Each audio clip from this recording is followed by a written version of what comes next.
No way! That's sick. That is wicked. iFootage challenged me to make something cool using just this, the HL1 C4 RGB light. Challenge accepted, iFootage.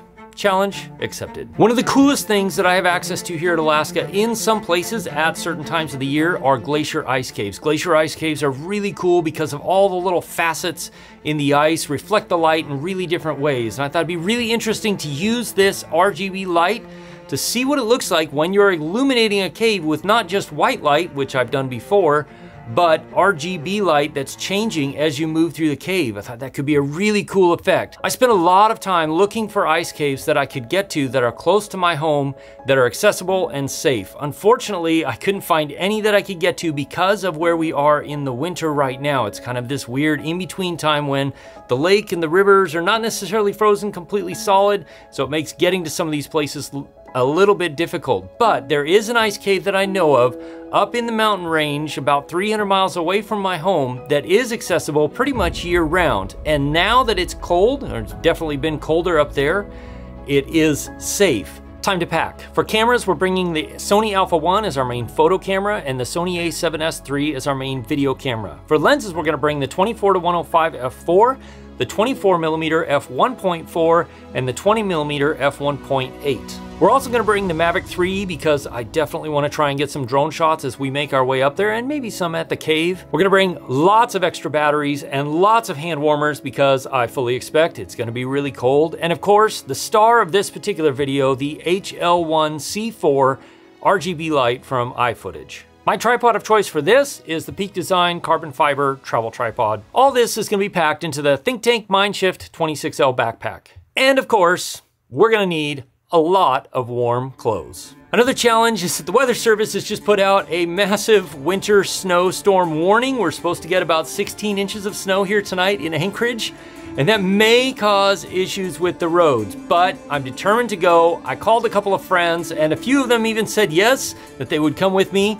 So armed with boundless optimism and a lot of enthusiasm, we piled everything into the car and set out to go have this great adventure.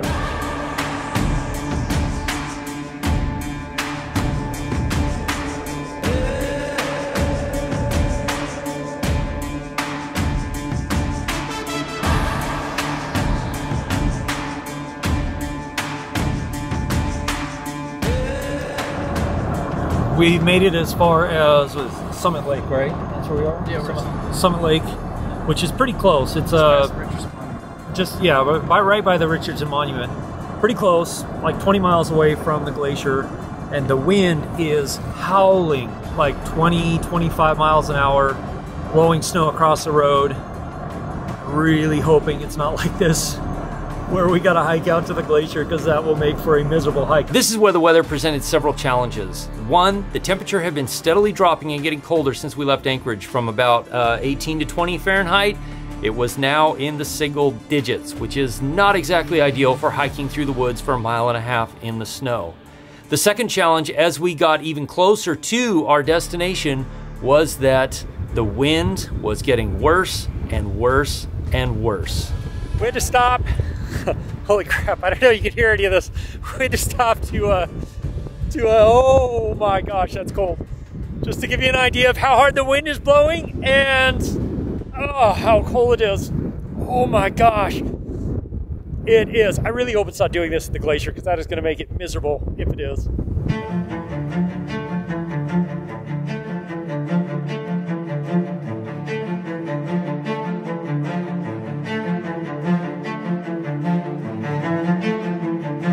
We arrived, not as windy as it was, but it's still blowing pretty hard, and it's 7 degrees, which means the wind chill's, what do you think, minus 15? Minus 10, minus 15? Minus 10, minus 15. Well, we decided to go for it. Isaac's got a headlamp, I got a headlamp. John and Teresa back there in the pitch blackness that you can't see. What's crazy is it's like only 5 p.m. and it feels like midnight. But because we're back in the trees, it's not as windy. It's still not like calm or what I would consider to be a nice winter day. But it's not bad, right? No, not bad.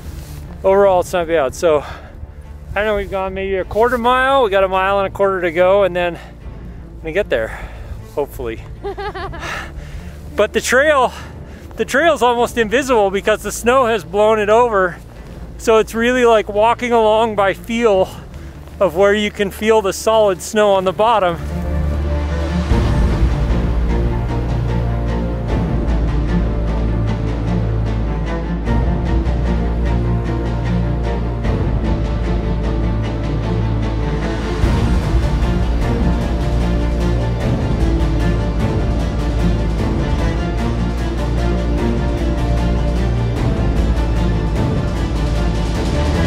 And then finally, slowly appearing in the darkness, was the massive entrance to the ice cave that we'd been looking for.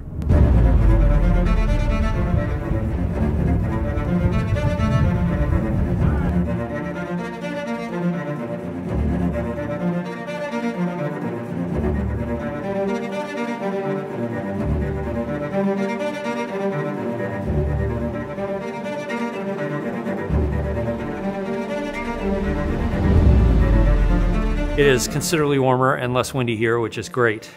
So now we're gonna set up the camera and start with doing some long exposure shots with the light from iFootage to see how those turn out. I think we'll be able to get some really cool stuff. So it's one of my favorite things to do in ice caves. I mean, in general, light painting is really cool. So we'll start with that and see how that goes.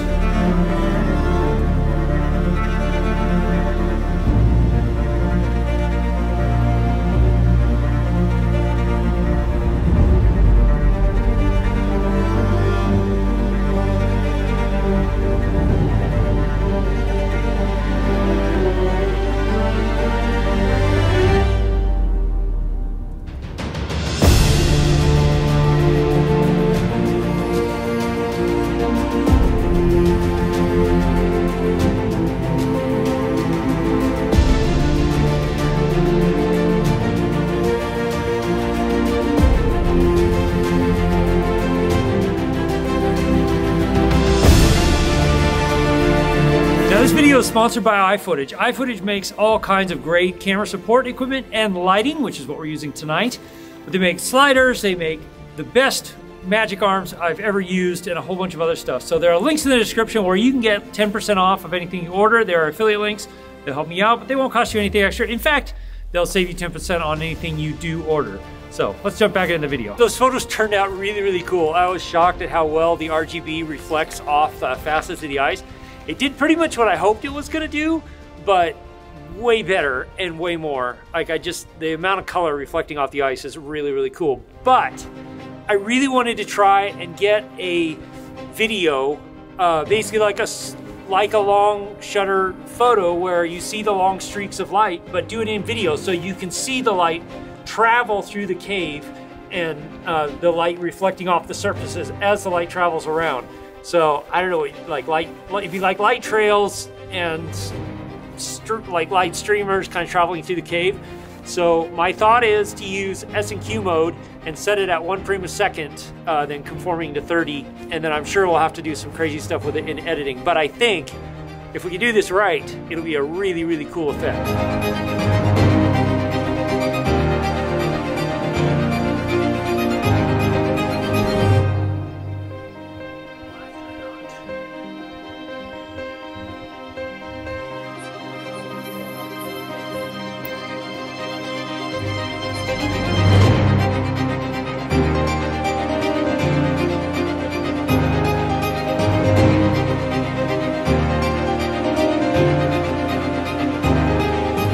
Now you're gonna wanna watch this video right here to learn other ways you can do really awesome video and photo work.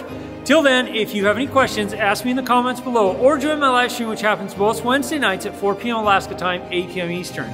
We just have about 2 miles to hike out. It's the middle of the night, it's 5 degrees, the wind is blowing hard. So if you're seeing this video, we probably made it out. Cheers.